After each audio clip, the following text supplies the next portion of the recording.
6월 마지막 주 2부 예배 성취될 하나님의 말씀은 시편 1편 1절에서 6절까지 말씀입니다. 시편 1편 1절에서 6절까지 말씀을 제가 봉독해 드리도록 하겠습니다. 복 있는 사람은 악인들의 꾀를 따르지 아니하며 죄인들의 길에 서지 아니하며 오만한 자들의 자리에 앉지 아니하고 오직 여호와의 율법을 즐거워하여 그의 율법을 주야로 묵상하는도다. 그는 시냇가에 심은 나무가 철을 따라 열매를 맺으며 그 잎사귀가 마르지 아니함 같으니 그가 하는 모든 일이 다 형통하리로다. 악인들은 그렇지 아니하며 오직 바람에 나는 겨와 같도다. 그러므로 악인들은 심판을 견디지 못하며 죄인들이 의인들의 모임에 들지 못하리로다.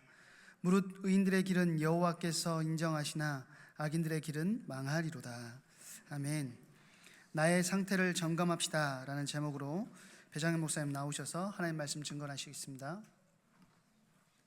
함께 예배하는 이 시간 하나님 주시는 최고의 은혜가 우리 가운데 넘쳐 흐르기를 소망합니다. 우리 옆에 계시는 성도님들 보시면서 함께 인사하셨으면 합니다.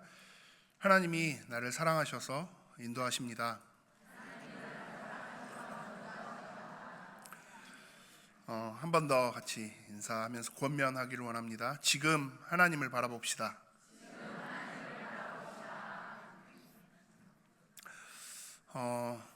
오늘 말씀의 제목이 나의 상태를 점검합시다 인데요. 여러분들의 지금 상태는 어떠신지요? 제 지금 한 주간 제 상태는 긴장과 염려와 두렵고 떨림과 초조함과 불안함이었습니다.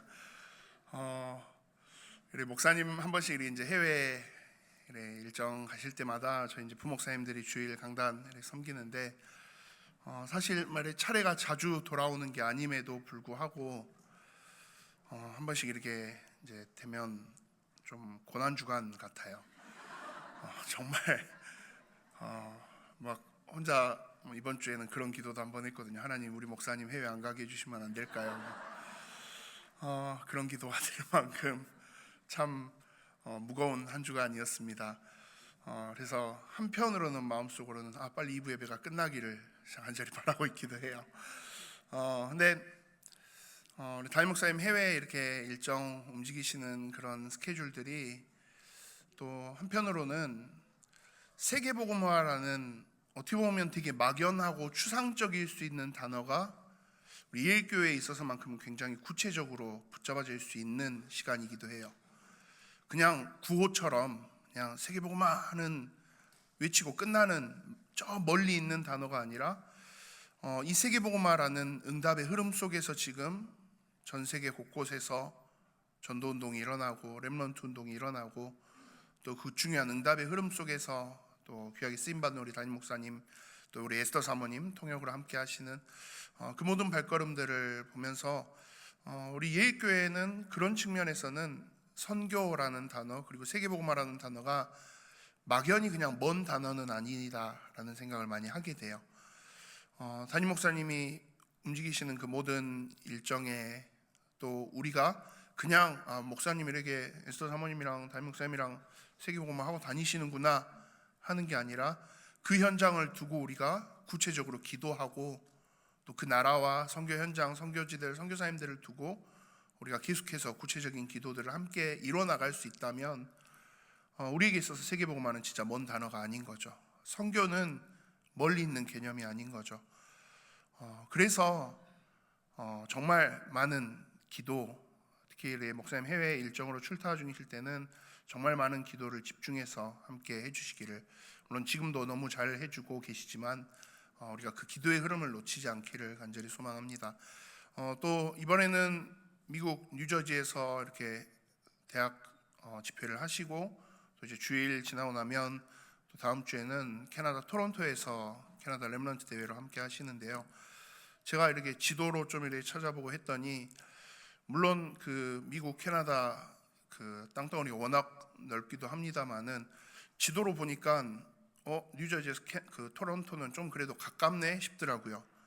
가깝네 싶어서 이렇게 지도를 확대하면서 이렇게 보다 보니까 우리나라 부산에서 저 압록강 신의주 되는 그 한반도 거리보다도 먼 거리예요. 그래서 그때 뭐 장병찬 목사님 오셨을 때 뉴욕에서 나이아가라 폭포까지 10시간 운전해서 가셨다 그 이야기 하셨잖아요. 그 나이아가라 폭포 건너편에 있는 데가 토론토더라고요. 그러니까 굉장히 또 미국 안에서도 또 캐나다까지 왔다 갔다 하시는 일정들이 쉽지만은 않겠죠. 그래서 우리 목사님 또 사모님 건강과 체력을 위해서도 진짜 우리가 많이 기도해 주시기를 꼭 부탁을 드립니다. 그리고 제일 중요한 미국 캐나다 모든 선교 현장에 전도자들, 렘넌트들, 선교사님들의 교회와 사역들을 위해서도 깊이 있는 기도를 부탁을 드립니다. 이 기도를 우리가 놓치지 않고 계속 이루어 나가는 것이 또 하나님 우리에게 맡기신 또 하나의 사명이기도 할 테니까요. 그래서 기도하고 있는 사람과 기도하지 않는 사람은 영적인 힘과 깊이 자체가 다를 수밖에 없어요. 그리고 나의 것을 위해 기도하느냐 하나님의 것을 위해 기도하느냐 그것도 영적인 차이가 분명히 날 수밖에 없겠죠. 그리고 그 영적인 힘과 깊이와 차이가 결국 뭘 만들어내냐면 현실의 삶 속에서 우리가 어떻게 살아가느냐를 결정짓겠죠. 영적인 실제가 전혀 없이 그냥 있는 사람은 현실의 삶 속에서 세상의 흐름 속에서 그냥 그대로 이리저리 휩쓸려 다닐 수밖에 없어요. 그 속에서 그 세상의 흐름을 버텨내는 걸 넘어서 이기고 정복하고 살려낼 수 있는, 사실 내가 하는 건 아니고 하나님이 하시는 거지만 그 하나님이 하시는 일들을 향해서 내가 나의 응답으로 그것들을 받아 누릴 수 있으려면 영적인 실제가 진짜 필요할 수밖에 없겠죠. 그 측면에서 선교라는 응답을 두고 기도의 실제를 함께 누려가시기를 바랍니다. 오늘은 또 오후에 전남로의 선교위원회 헌신 예배로도 함께 하는데요. 선교라는 그 주제를 두고 깊이 있게 기도할 수 있는 가장 좋은 한 주간이 아닐까 생각합니다. 우리 전남로에서 함께 사역하시는 모든 선교사님들 또 전 세계 모든 선교 현장들을 두고 계속해서 기도해 주시기를 부탁을 드립니다. 우리가 인생을 살다 보면 그런 마음을 많이 갖게 되죠. 좀 문제 없이 살았으면 좋겠다. 문제 없는 인생을 좀 편하게 살고 싶다. 제 이번 주처럼 걱정, 염려, 불안, 초조함이 아니라 그냥 좀 속 편하게 살고 싶은데 우리 인생에 문제가 끝이 없어요. 하나 넘었다 싶으면 또 다른 문제가 있고요. 하나 좀 외면해서 모른 척하고라도 있는다 싶으면 또 더 큰 것들이 다가오고요. 그 문제 속에서 늘 어떻게 보면 이렇게 힘들고 저렇게 고생하고 이렇게 애가 닳고 그렇게 보내는 우리의 현실의 삶이다 보니까요.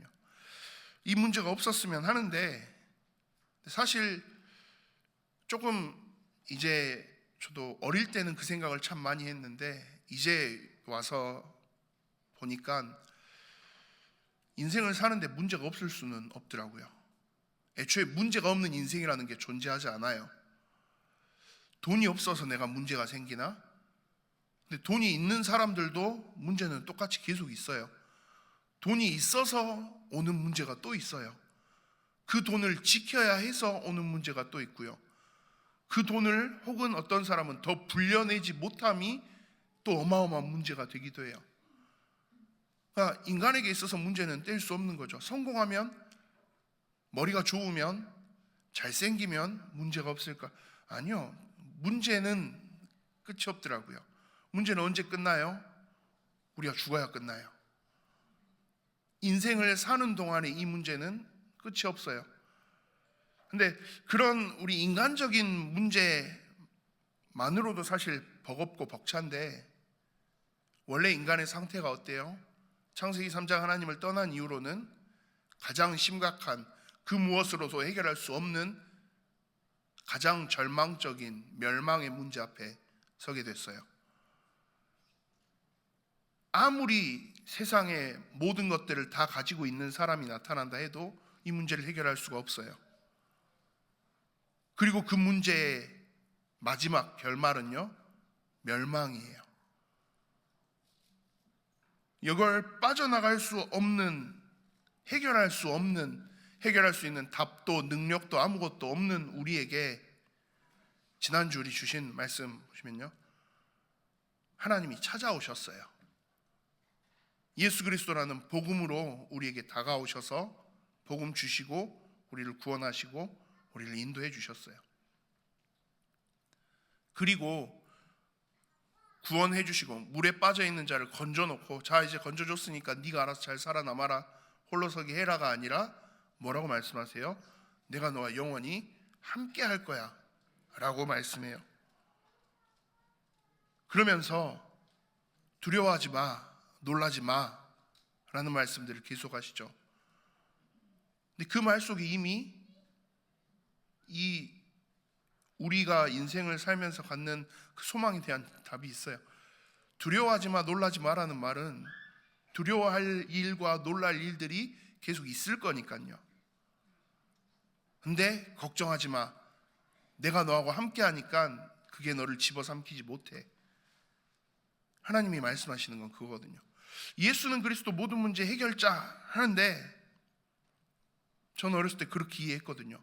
자 이제 예수는 그리스도 영접했고 하나님 자녀 됐고 나는 렘넌트고 이제 나는 아무 문제가 없어 라고 생각을 했는데 아닌 거예요. 문제가 계속돼요. 이런저런 문제와 사건이 계속 벌어져요. 어려움들이 내 앞에 계속 가득해요. 그래서 처음에 그렇게 생각했어요. 내가 뭘 잘못했나?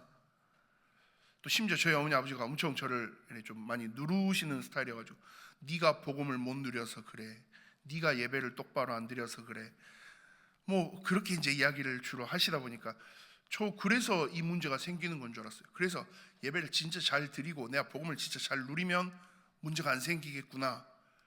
근데 조금 많은 것들을 회복하고 누리는 시점이 왔다 싶었는데 그래도 문제는 계속 돼요. 가만 보니까 제 착각인 거죠.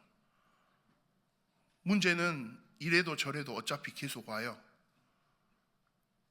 그러면 뭐 어떻게 해야 됩니까? 세상 말로 피할 수 없으면 즐겨라 라고 하는데요, 이 문제가 즐겨지지도 않고 이 문제를 넘어설 수 있는 근본적인 힘이나 답을 내가 가지고 있어 버리면 될 일인데 그게 우리한테는 없다라는 거죠. 근데 그래서 하나님이 우리에게 주신 게 뭐예요? 이 복음이에요. 우리는 단 한순간도 이 문제를 넘어설 수 없어요. 우리의 힘으로는 안 돼요. 세상의 유혹과 죄악된 것들 앞에서 우리는 우리의 힘과 노력과 결심으로는 그 어느 것도 쉽게 이겨내지 못해요. 작년에 우리 사무엘서 말씀을 같이 받았는데 다윗이 어떻게 보면 딱 그 증인이잖아요. 누구보다도 하나님을 경외하고 하나님을 사랑하고 하나님과의 관계에 있어서 영성이라는 측면에서 가장 어떻게 보면 탁월하다 싶을 만큼 대단했던 그 다윗인데, 그랬던 다윗조차도 순간순간 하나님의 은혜에서 멀어지니까 어떻게 돼요? 밧세바 사건이 일어나고요. 그랬던 다윗이 또 교만함 속에 빠져드니까 인구조사도 해보고 자기의 의의를 드러내려고 하고요. 결국 7만 명의 사람들이 일순간에 죽어가 나가는 그런 실수를 다윗이 해요. 근데 그게 무슨 의미입니까? 한편으로는 우리에게 위로가 돼요. 다윗도 그랬는데 나도. 근데 그게 또 다른 측면으로는 위로만이 아니라 굉장히 중요한 하나의 경고가 되기도 해요. 우리가 하는 착각 중에 하나죠.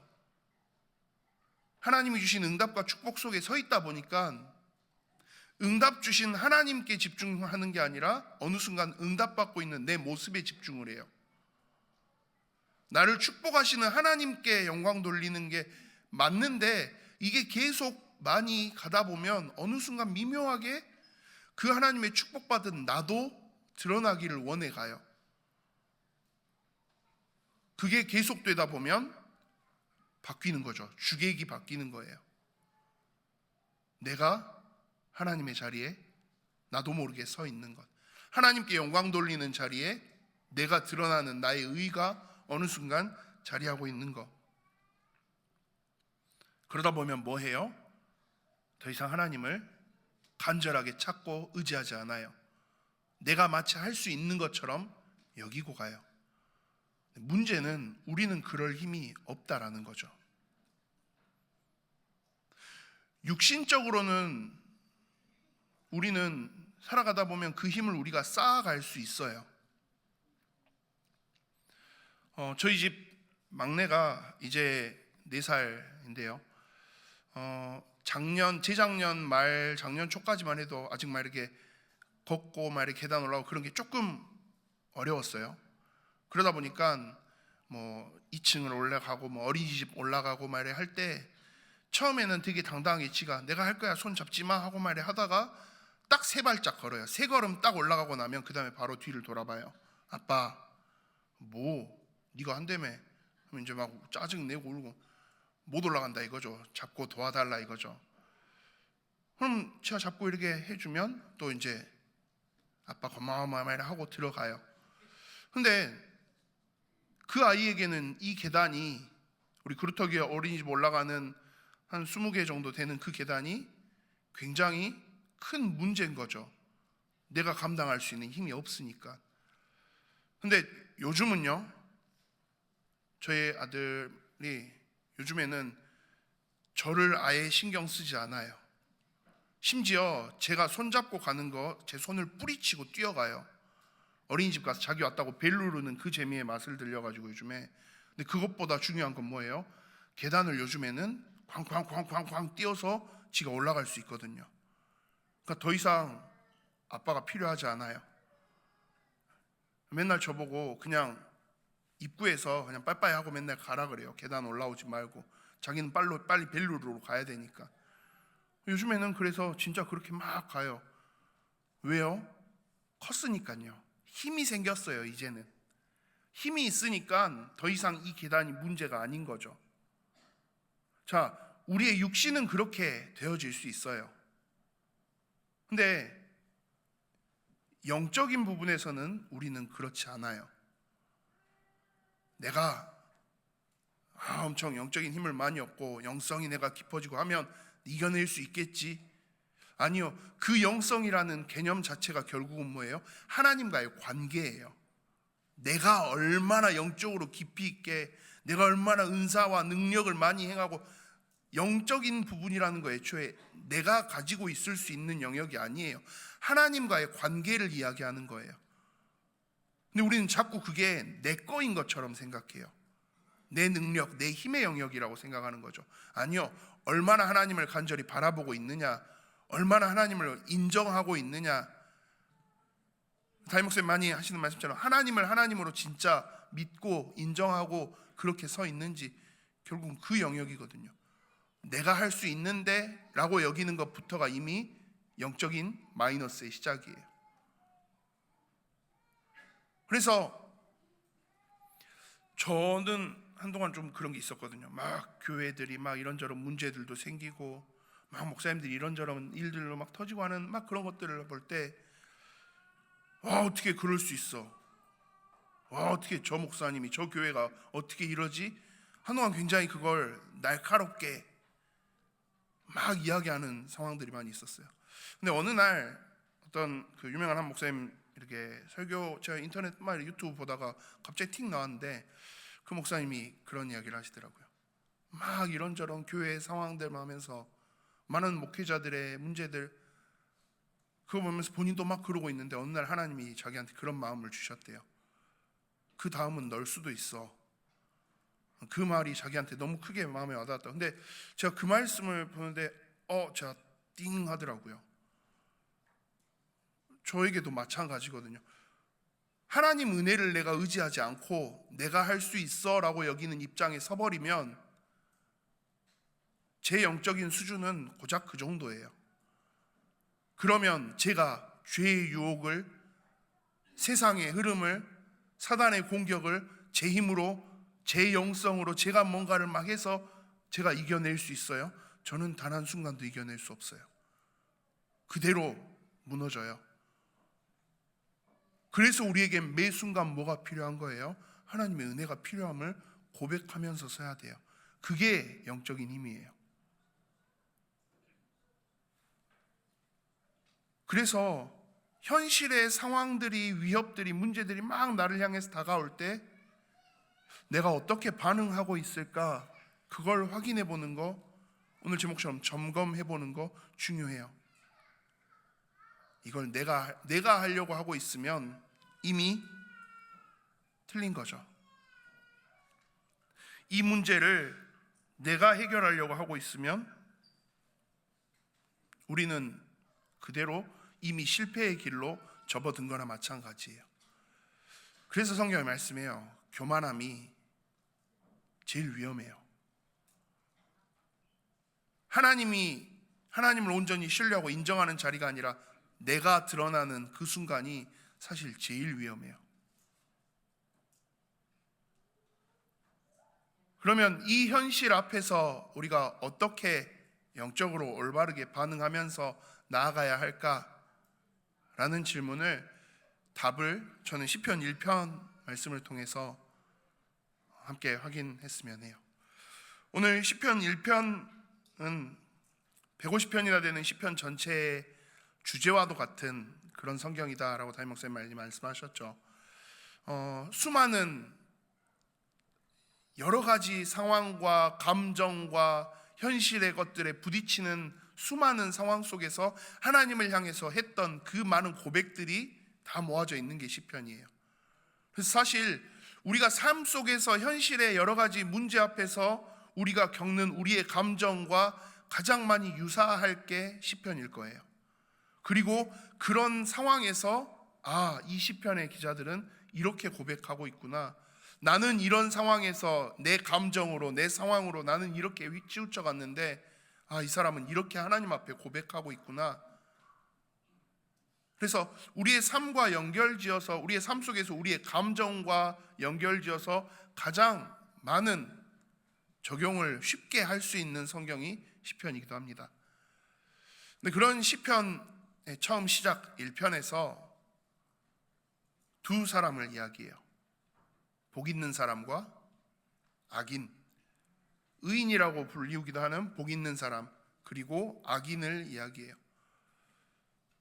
그런데 그 복 있는 사람이 어떤 사람인지를 설명하는데 시편 1편 1절에 이렇게 돼 있죠. 복 있는 사람은 악인들의 꾀를 따르지 아니하며 죄인들의 길에 서지 아니하며 오만한 자들의 자리에 앉지 아니하고 라고 돼 있어요.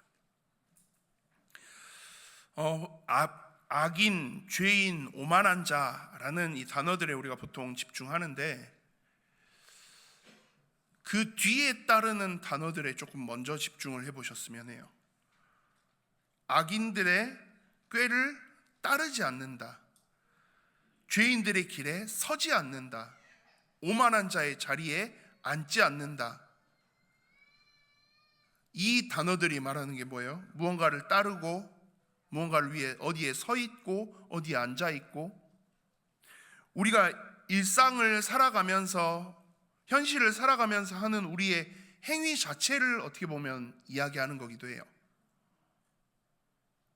그러면 악인들, 죄인들, 오만한 자들, 이 사람들이 왜 악인이고 왜 죄인이고 왜 오만하다라는 그 이야기는 나와 있지 않아요.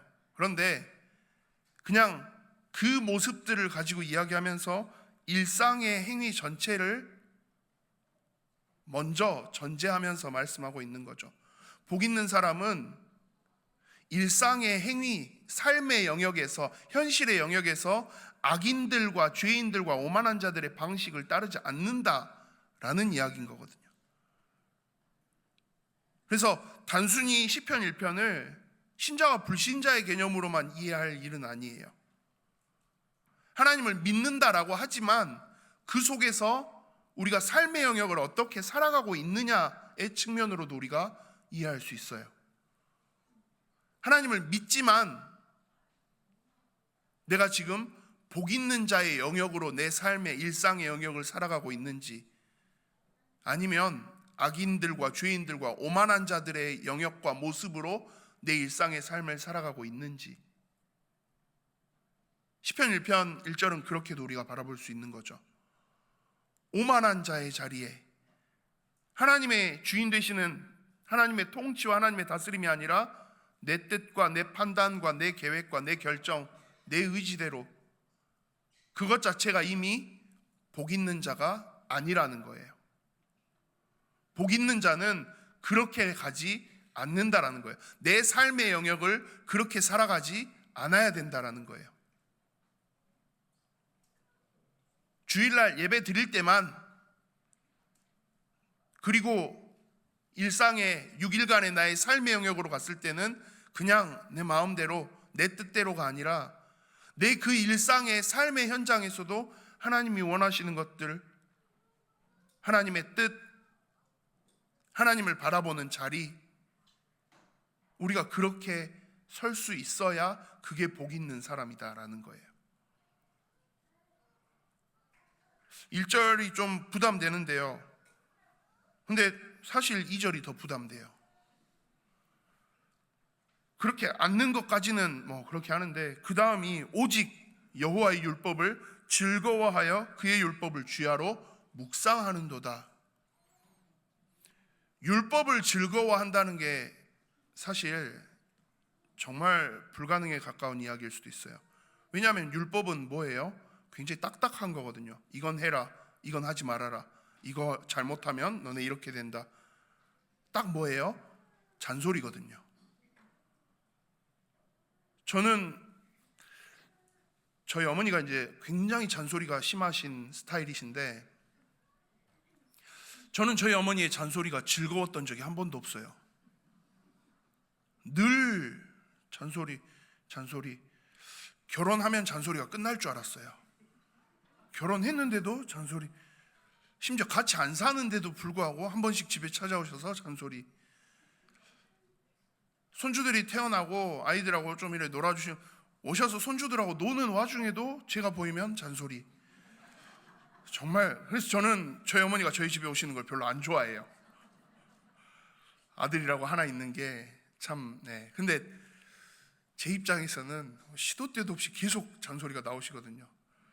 전화도 오시면 딱 그 용건에 대한 건 한 10초, 15초면 끝나요. 뭐 어떻게 하자. 예, 알았어요. 밥은 어떻게 먹었냐, 뭐 어쨌냐, 운동은 하냐, 살은 왜 안 빠지냐. 그래서 용건은 15초 정도고요. 그 다음 잔소리 5분, 10분. 저희 어머니랑 통화를 하면 그래서 전화를 이렇게 해요. 어머니 이야기하시는 거 이야기하시라고 두고 예 대답만 해요. 왜요? 잔소리가 너무. 그래서 저희 어머니가 오늘 설교를 보시면 안 되는데, 근데 제 인생에 저희 어머니 못지않은 잔소리 하는 사람이 한 명이 더 나타났어요. 네. 정말 저희 어머니 못지않게 잔소리를 어마어마하게 해요. 근데 이것도 참 위험한 말인데요, 그 잔소리는 제가 듣는데 별로 기분이 나쁘지 않아요. 아들은 나서 키워봤자 아무짝에도 쓸모가 없습니다. 네. 근데 막 이런저런 잔소리를 막 하는데 알았어, 그래, 뭐 이렇게 되더라고요. 결혼하고 같이 사는데 저희 어머니는 그래도 일주일에 한 번이라도 보죠. 여기 계속 같이 사는데 이 잔소리가 계속 나와요. 그래도 좋아요. 왜요? 감정이 좀 달라요. 이 감정이 다르다는 말도 참 위험한데, 제가 아무리 고민을 해봐도 감정이 달라요. 저희 어머니를 사랑하지 않는다라는 말은 절대 아니에요. 저희 어머니를 너무 사랑하는데 저희 어머니 잔소리는 제가 좀 엄마 좀 그만 이래 되고요. 저희 와이프가 하는 잔소리는 그래 알았어 이래 돼요. 심지어 잔소리하는 사람이 한 명이 더 생겼어요. 저희 집에 딸이 그 잔소리를 어마어마하게 해요. 근데 저희 딸이 하는 잔소리는요, 저 너무 오히려 막 기다려요. 뭐 또 할 말 없어? 뭐 이래 돼요. 여호와의 율법을 즐거워할 수 있을까요? 기본적으로 잔소리를 어떻게 즐거워하죠? 잔소리는 듣기 싫은 건데요. 근데요, 감정이 다르면, 감정의 온도가 다르면 가능한 거예요. 율법이 얼마나 딱딱하고 잠 오는 건데 그게 즐거워요?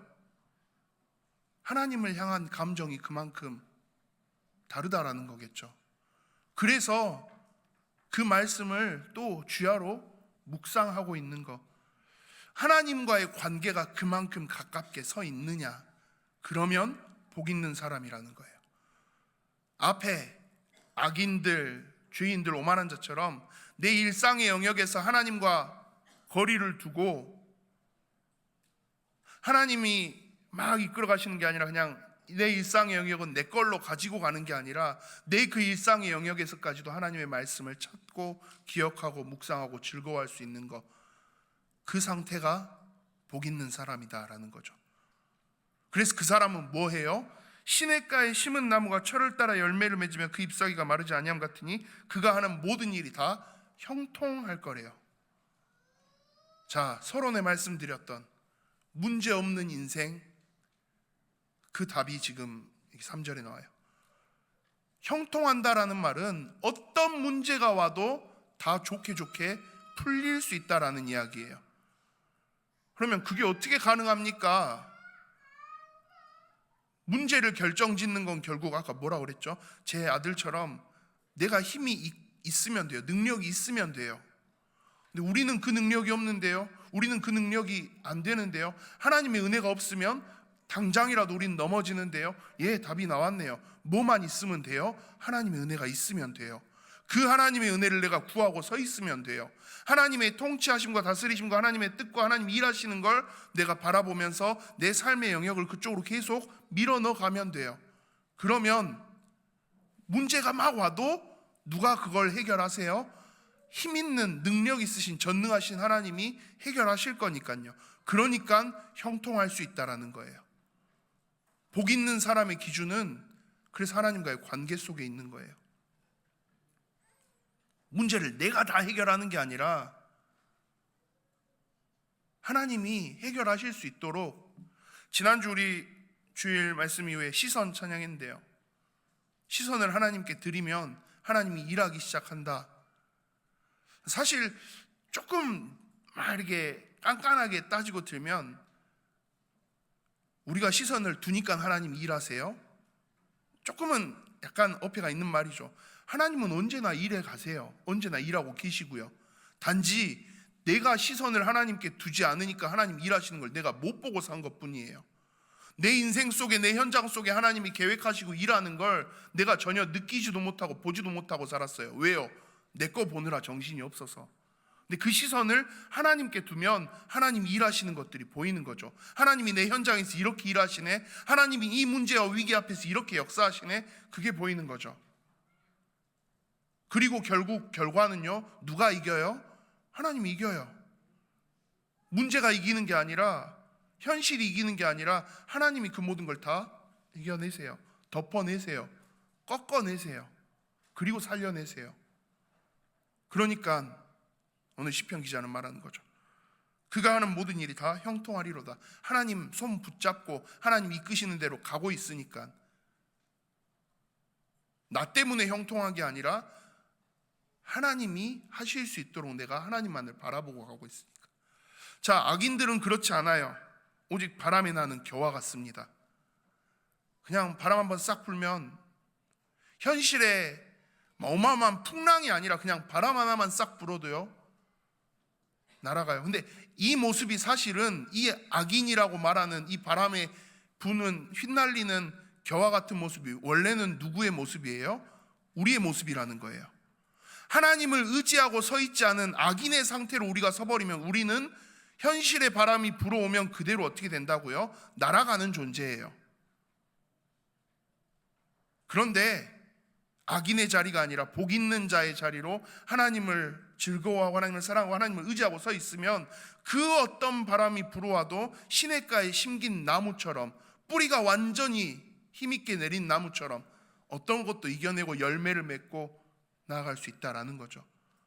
시편 1편이 말하고 있는 영성은 그래서 저는 하나님과의 관계를 말하는 것 같아요. 5절에 그러므로 악인들은 심판을 견디지 못하고 죄인들이 의인들의 모임에 들지 못하리로다. 결국 현실의, 세상의, 사단의 공격들이 한 번씩 움직일 때마다 그대로 그냥 살아가다가 결국은 마지막에 뭘 맞이해요?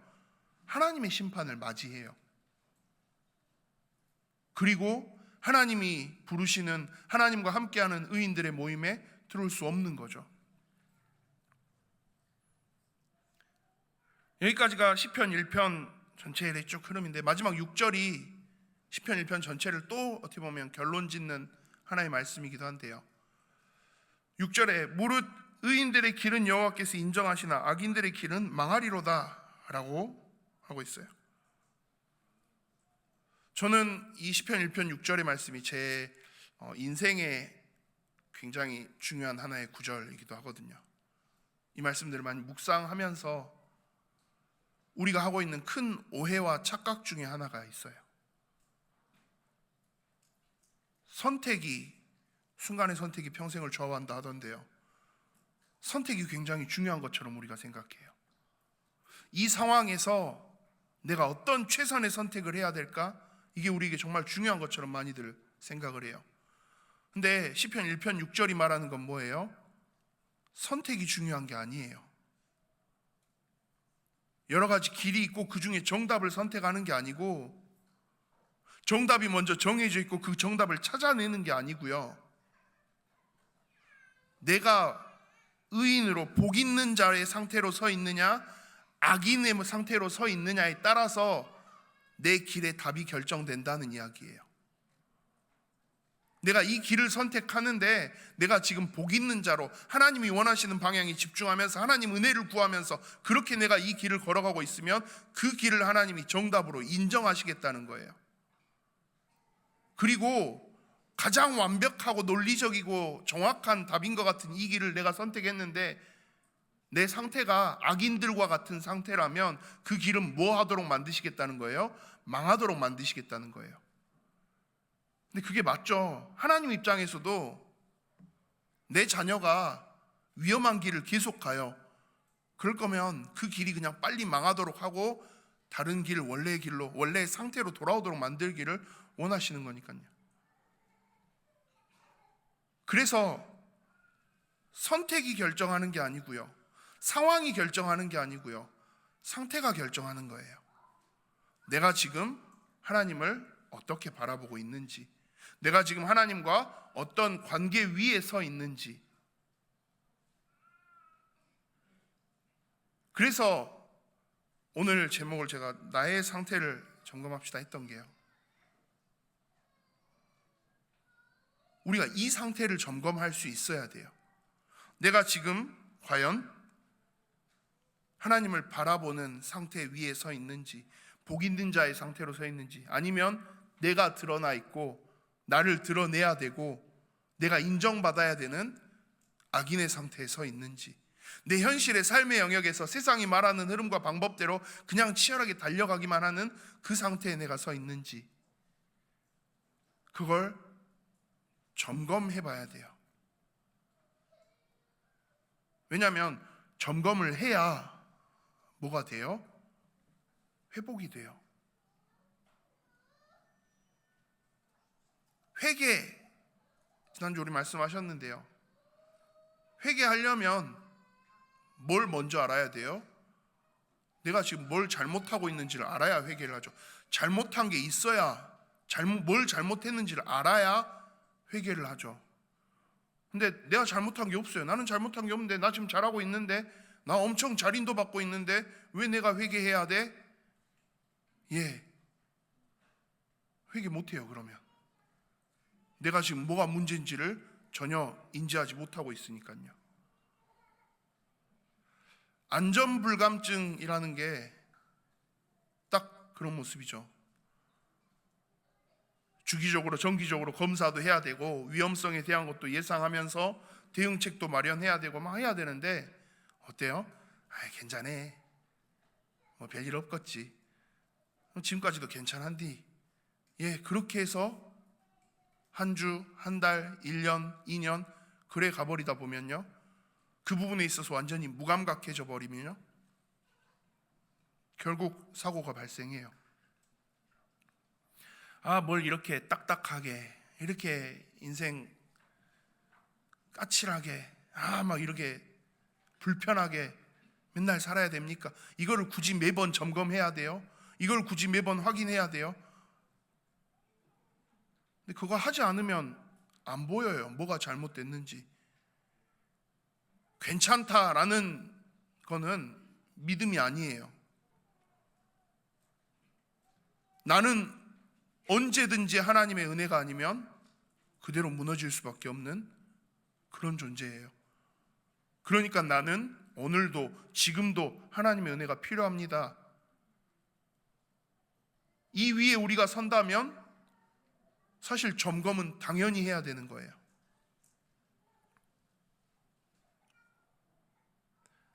담임 목사님 예전에 하셨던 메시지 수리형 신앙생활 하실 겁니까? 정비형 신앙생활 하실 겁니까? 저는 그 메시지 진짜 저한테 되게 크거든요. 차를 정비하고 수리하는 거 똑같잖아요. 차 이상 있는지 없는지 살피는 행동 자체는 똑같은데 뭐가 달라요? 사고가 뭔가의 문제가 고장이 나기 전에 하느냐 나서 하느냐 그 차이인데, 그로 인한 손상은 뭐가 훨씬 커요? 수리가 훨씬 커요. 고장 나고 나서 고치는 건 차에 남는 손상이 너무 커요. 그러니까 우리가 뭐 해요? 키로수도 계산해 가면서 카센터도 가고 정비도 해보고 점검해보고 장거리 가기 전엔 한번 해보고, 그렇게 해서 가는 게 위험도가 훨씬 적거든요. 점검의 주기가 짧아질수록 고장의 위험도 낮아져요. 영적인 점검의 주기가 짧을수록 우리의 영적인 위험도도 낮아져요. 그런데 영적인 점검의 주기가 길어지기 시작하면요, 우리가 교만함의 함정에 빠지고 세상의 흐름 앞에 그대로 무너져 버릴 수 있는 위험도 그만큼 커지는 거죠.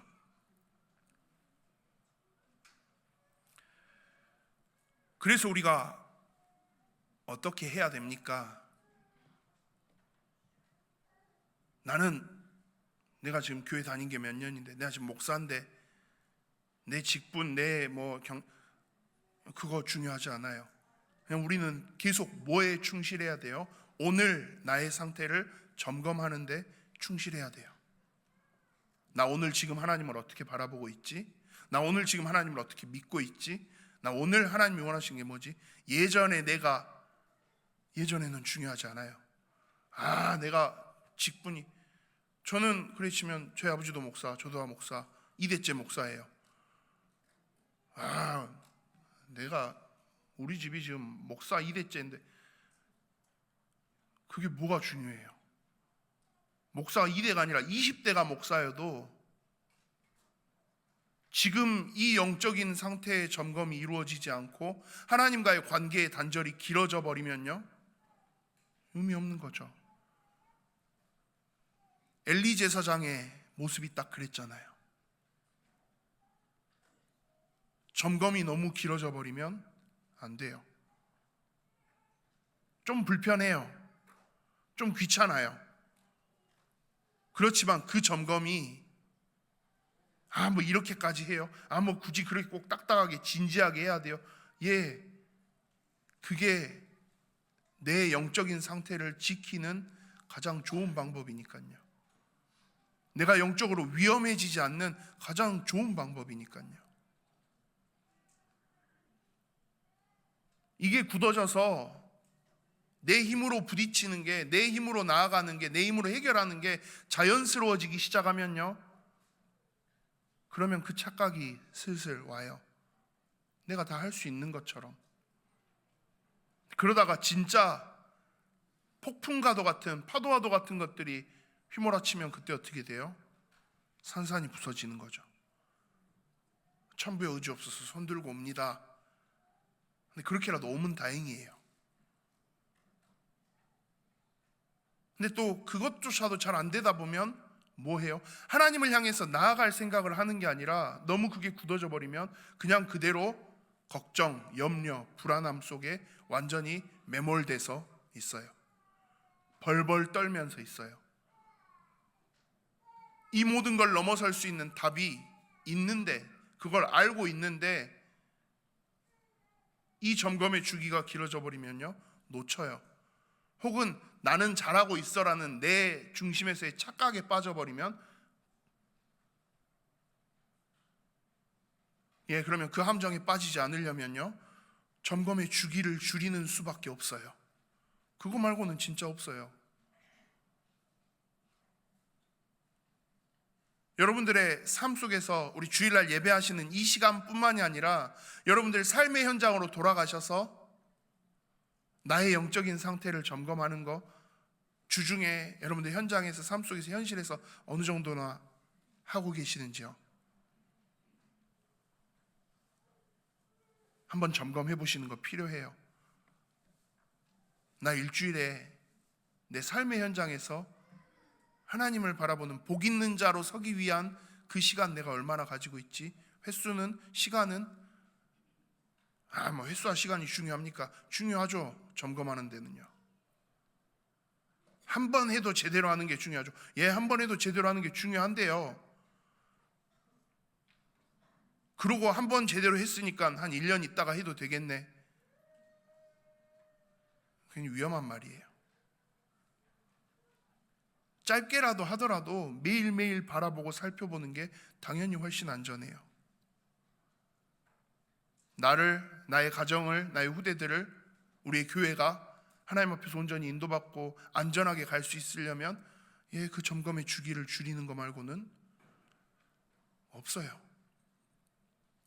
그리고 그렇게 서면 그게 맞아 틀려, 그 정답은 누가 결정하신다고요? 하나님이 결정하신다고요.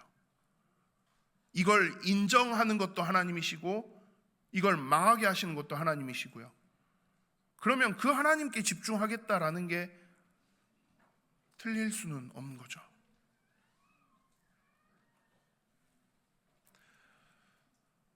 여러분들 눈앞에 다가오는 현실의 상황에 시선을 빼앗기고 계십니까? 그러면 빨리 되돌리셔야 돼요. 상황이 아니라 여러분들의 상태를 점검하실 수 있어야 돼요. 그 상태가 회복되면, 복 있는 자로서의 상태를 회복하면 나머지는 하나님이 형통하게 하실 거예요. 하나님이 인정하실 거예요. 내가 이 악물고 어떻게든지 버텨서 이거를 풀어내야지. 아니요, 하나님, 나는 그럴 힘이 없네요. 나 하나님 은혜 주시지 않으면 안 되겠는데요. 하나님 말씀 속에서 하나님 뜻하시는 게 뭐죠? 질문하면서 걸어갈 수 있으면 하나님은 그 사람을 통해서 형통케 하시고요, 그 사람의 길을 인정하시겠다라고 말씀하는 거예요.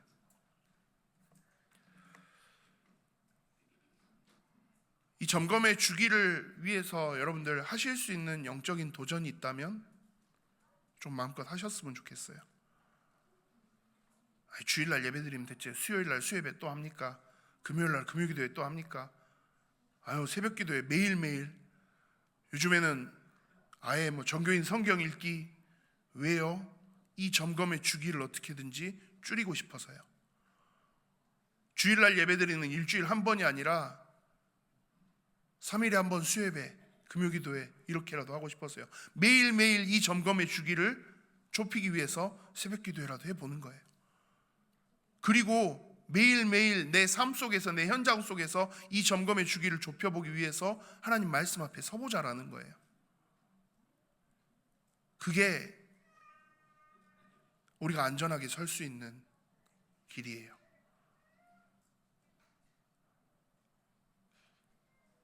세상이 또 현실이 갈수록 참 치열하고 힘들게 돌아갑니다. 성도님들, 직장에서 또 현장에서, 삶 속에서 하루하루 걸어가시는 길이 사실 정말 치열하고 힘들고 숨가쁘실 거예요. 저는 사실 목회자로 있다 보니까 그 현실의 영역들을 감히 상상도 하지 못하지만, 분명한 사실은 여러분들이 이 악물고 버텨내신다고 그걸 넘어서고 이겨내실 수는 없어요. 언젠가는 무너져요. 그걸 넘어서고 뒤바꿀 수 있는 가장 중요한 키는요, 폭풍처럼 휘몰아치는 상황 속에서 그 폭풍에 시선을 빼앗기는 게 아니라 하나님께 시선을 두는 거예요. 하나님 어떻게 하실 거예요? 하나님 어떻게 일하실 거예요? 하나님, 쟤네들 나한테 다가오는데 하나님 어떤 걸 계획하시는 거예요? 그때 우리가 뭘 볼 수 있어요? 하나님의 일하심을 볼 수 있으니까요. 영적인 점검, 나의 상태를 점검하고 하나님이 일하시는 것들을 삶 속에서, 현장 속에서, 현실에서 실제로 확인하며 서시는 우리 예의 모든 성도 여러분들이 되시기를 소망합니다. 함께 찬양하실 텐데요, 주품에라는 찬양 함께 하기를 원합니다. 거친 파도가 나를 향해서 와도요, 어마어마하게 폭풍이 휘몰아치는 상황들이 다가오지만 그 속에서 나는 잠잠하게 하나님을 바라보겠다. 나는 여전히 그대로 흔들림 없이 하나님을 바라보기를 원한다 라고 찬양으로 고백해요. 우리가 이 응답들을 함께 누릴 수 있기를 소망합니다. 어떤 현장의 현실의 위협들이 와도 흔들림 없이 하나님을 바라볼 수 있는 영적인 상태 가진 자로 우리가 일어서기를 소망하며 함께 찬양하기로 원합니다.